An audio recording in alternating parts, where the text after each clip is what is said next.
Okay, so this is the new book by myself and J.O.A. Rayner Hills, who is over there, Ollie, in private life, Woke Eugenics. And in talking about it, I want you to imagine that you're in a pub and you see some woke young girl.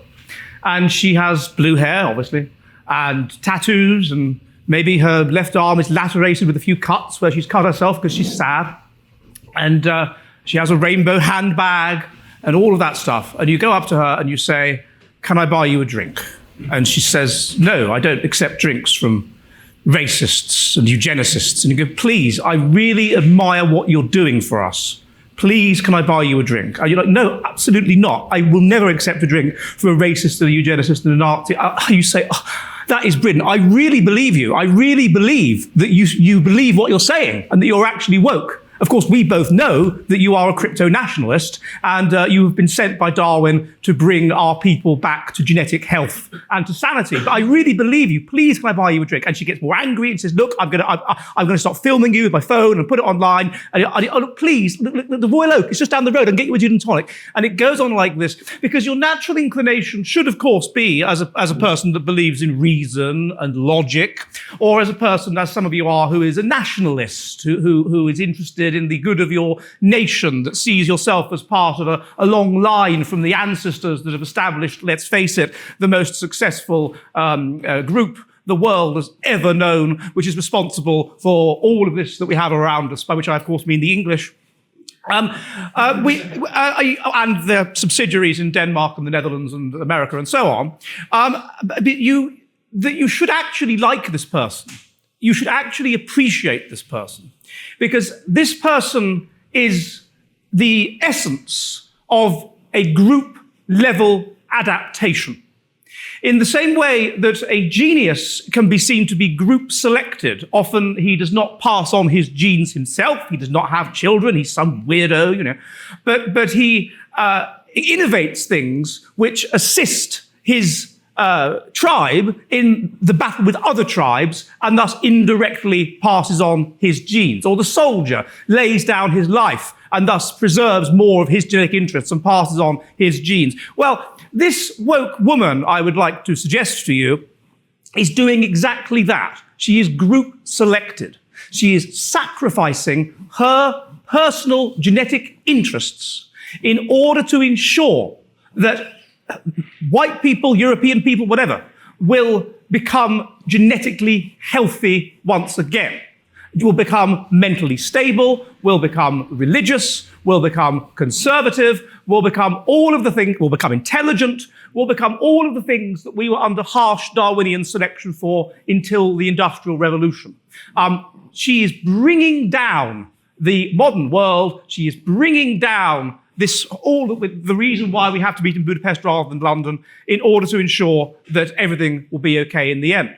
And this means that when the next comet hits us and wipes out civilization, we won't be in a situation in which only the Yanomamo survive, or only the people on the Andaman Islands survive, or whatever, and that everyone on the grid dies, and that we're also deracinated and genetically unhealthy, we all die out. Instead, we will survive. Because what wokeness does is basically take everybody except those who are highly genetically, mentally and physically healthy, which we know correlates as well with being religious, with being conservative, and these things are significantly heritable. It takes those people and in various ways it induces them not to have children, not to pass on their genes, to cancel themselves from the gene pool, such that among the more intelligent, the big predictor of fertility is that you are right-wing, conservative, religious, and the big predictor of sterility is that you are left-wing and that you are an atheist. So those people are out, and that's among the more intelligent, and among the less intelligent, what that it predicts doing is miscegenating, is moving out of the European group and becoming part of the general morass of immigrants and so forth.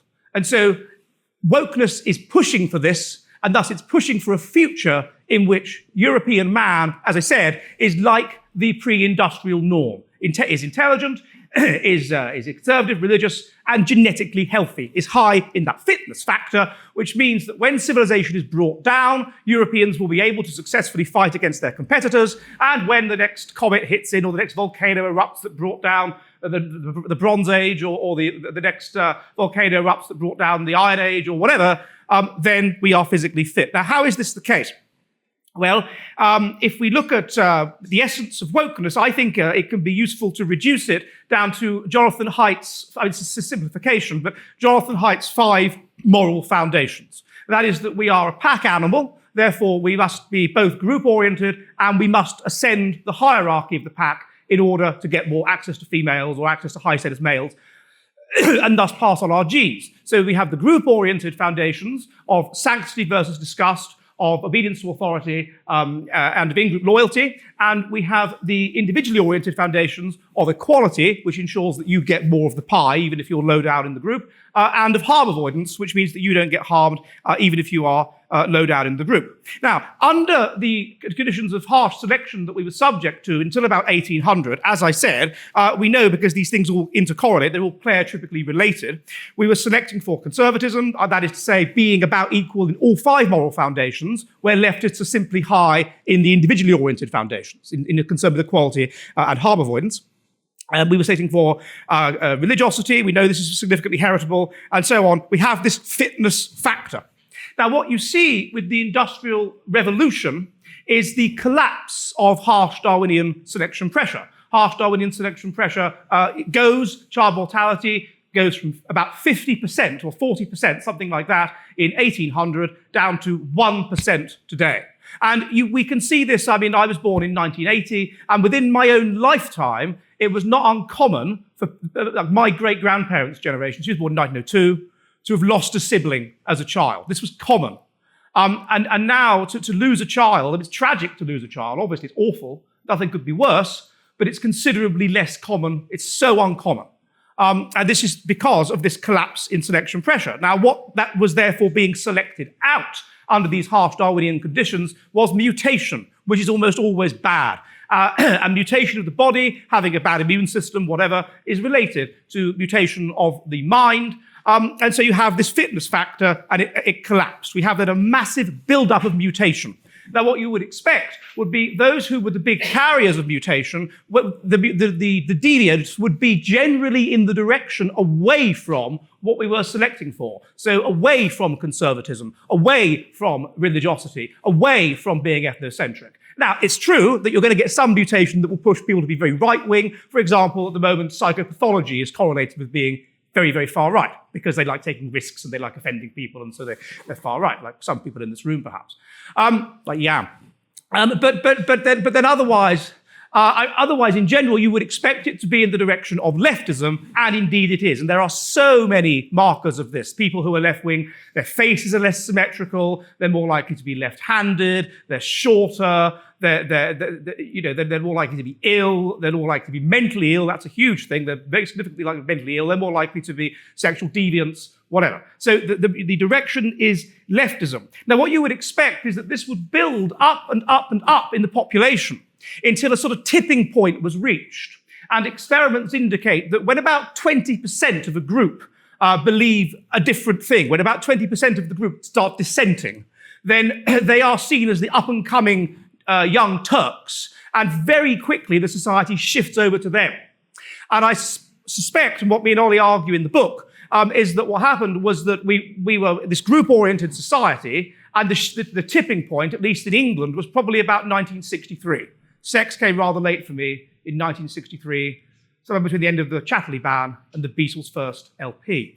And of course, in America at that time, you had the assassination of Kennedy, you had civil rights, all this kind of stuff. So you have this shift towards individually oriented values and away from group-oriented values, a concern with equality, concern with harm avoidance, basically concern with feminine, female-type values. Now, once that shift happens, then intelligence is associated with basically social conformity, with norm mapping, with looking around the world and noticing what the dominant set of values is and forcing yourself via effortful control to imbibe those values, believe those values, and then competitively signal those values. And so then what you get is a kind of runaway individualism until you get to a point with wokeism where you can't even say a man's a man, where a woman has a penis, where all to avoid hurting the feelings of some narcissist, and you must share in their delusion that they, them, are a woman when they're not. They're a man with a sexual fetish. And so we have this runaway individualism. Now, what this then turns into is a kind of selection event, because the culture itself is changed. And whereas even when I was at school, children are pushed down an adaptive roadmap of life, where they are told boys are boys and girls are girls, where they are told you should marry and you should have children, where they are told you should fight for your country and be patriotic, where they are pushed down an adaptive roadmap of life. Now they are pushed down a maladaptive roadmap of life, where they are told it's okay to be gay, where they are told it's okay to be trans, where they are told they should be guilty because they're white, where they are told they should be guilty because they're men, where they're told they should be guilty because they're human, and thus engage in climate strike and not have children, where they are told, essentially, that they should resign from the gene pool. Now, in that context, the only kind of people that would be resistant to being placed on this maladaptive roadmap of life would be people that were genetically highly religious, highly conservative, and so on. And those traits correlate, as I said, with mental and physical health. So in other words, the only people that would be resistant to wokeness would be people that were high in a kind of general fitness factor. Whereas if we think about the kind of thing that modern society and wokeness in particular throws at us, the list is endless. This is the self-loathing, the anti-patriarchy, such that women are encouraged to spend their most fertile years at university being inculcated with nonsense rather than having children, where women are encouraged to spend all of their 20s and increasing the first half of their 30s concentrating on a career rather than having children. And again, it would be the more, as it were, genetically based women who would be resistant to that. I mean, this is a context in which if you could have an abortion, you're encouraged to have an abortion. It's good to have an abortion. Well, who has abortions? It's women who have low IQ, and it's women with psychopathic traits, i.e. the kind of people we want out of the gene pool. Now we have in the Netherlands and in Canada euthanasia, and we're seeing young people. There was a case in the Netherlands recently of a girl of about 26 who she's not really passing on her genes. She had borderline personality disorder, and she decided to be put to death. And from a eugenic perspective, surely that is a good thing, because it means that we are removing the genetically unhealthy from the gene pool. The same is true of materialism. So we have a situation which the current system is bringing about, where young people can't afford a house in London, or they can't afford the kind of house they want. And so they have to make a choice between a material comfort and having children. And it's people that are religious and conservative that are going to be inclined to sacrifice material comfort for the biological imperative of having children. Increasingly, young people, they can't move out, so they're forced to live at home. Are they going to get girlfriends that way? No. So they're out of the gene pool. Again, material comfort over having children. We even have things like fat acceptance. The idea that it's okay to be fat. It's okay to be unhealthy. Well, what are you doing? You're promoting poor health. You're saying to people, it's good to be unhealthy. And so, of course, those people die young, those people fail to be healthy, those people are more likely to fail to pass on their genes. Wokeness itself also operates at a cultural level to help to bring this about by basically making white people feel crap, by making them feel that they are invaded, which to some extent they literally are, by not reflecting their life back to them on TV. No, instead what's reflected back is mixed race couples or foreign couples or whatever. Everything to kind of demoralize them, to make them feel unhappy, to make them feel dysphoria. And again, the kind of people that would survive that, the kind of people that would not be sucked in to the woke cult, would be those that were genetically resistant to it, because everything in the environment is bad and is trying to get them to not have children, or trying to get them to remove themselves in some way from the gene pool. And so therefore you have a selection event for who is going to be resistant to that. And also, I mean, if we think about the situation we're in, even 10 years ago, we could meet at the Oxford and Cambridge. And it was pretty much okay. And the screw is tightened more and more, such that if you are conservative, the differences among conservatives, I suggest, begin to matter less. And you are forced to come together and therefore breed with other people that are conservative or religious like you in a way that wouldn't have been the case in the past. Creating children that are more likely to carry these traits in a way that in the past, I mean, when I was at university, I had a really good friend who was active in the Labour Party. She lived next door to me. It was great. She was in the Labour Party. I was in the Conservative Party. Not a problem. It would be a problem now, to the extent that at the university I was at, and there's someone who was much younger than me that was at that university here today, they had to have secret societies. So it's secret to discuss based stuff like this. Were unthinkable when I was at university, but to be fair, we weren't polarised yet, so we hadn't gone down the rabbit hole, so we didn't even think about these things. We were too busy drinking. But there you are. So it creates this resentful white subgroup. The lower class will tend to miscegenate out anyway, and so what you are left with is a healthy people who can survive the new group selection, who can build a kind of neo-Byzantium where perhaps civilization holds out before it's too late. And also I should note that the woke collapses civilization. That's the other thing they're doing.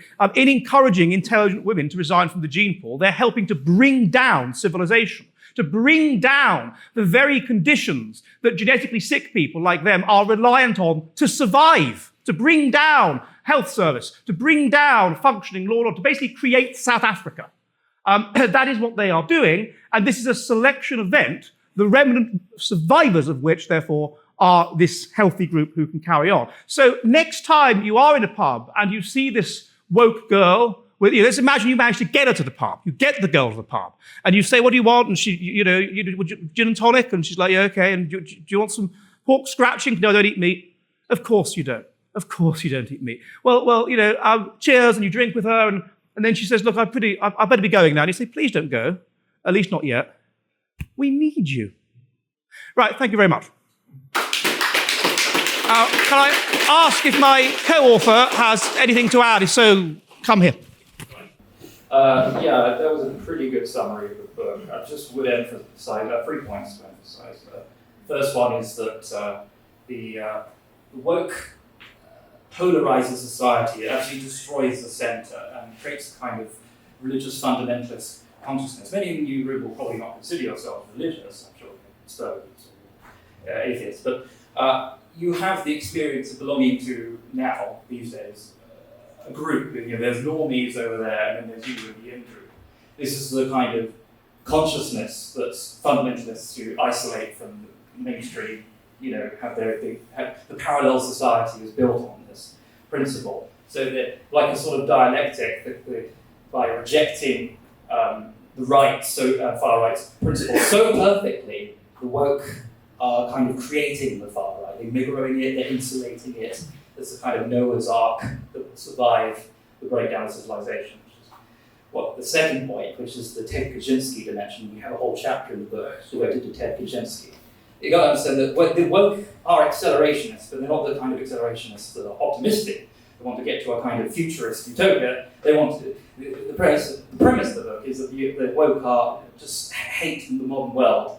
Not consciously. They don't intellectualize this so much, but they just cannot put up with anything. They're just so neurotic. They just want to destroy everything, and they want to create a society that's economically untenable, as well as make the military so perfectly weak that either we get invaded or there's some sort of revolution. But democracy in the long run becomes unsustainable, untenable, all of this sort of thing.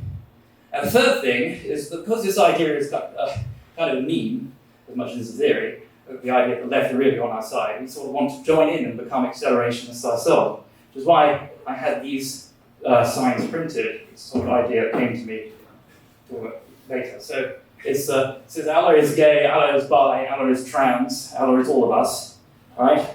And then another one, this one says, Allah loves LGBTQ. And this is perfect because this is like queers for, queers for Palestine, this is like Palestine for queers, right? This is like we're taking what the left always doing to push things further and further, and we're going to innovate even more. What? Let's stop this Jewish conspiracy that the Muslims hate LGBTQ. That's wrong. That's false. That's wrong. Of course, Allah loves it. It's in the Hadith. I'm sure I can look in there. And so, we need to join in and become more woke than woke. The accelerate the process. The final point of this book is to kind of promote a new form of accelerationism for the far right, which is paradoxically kind of embracing what the woke are doing. It's a sort of frenemy. So yes, that's That's what I would add to your talk. Well,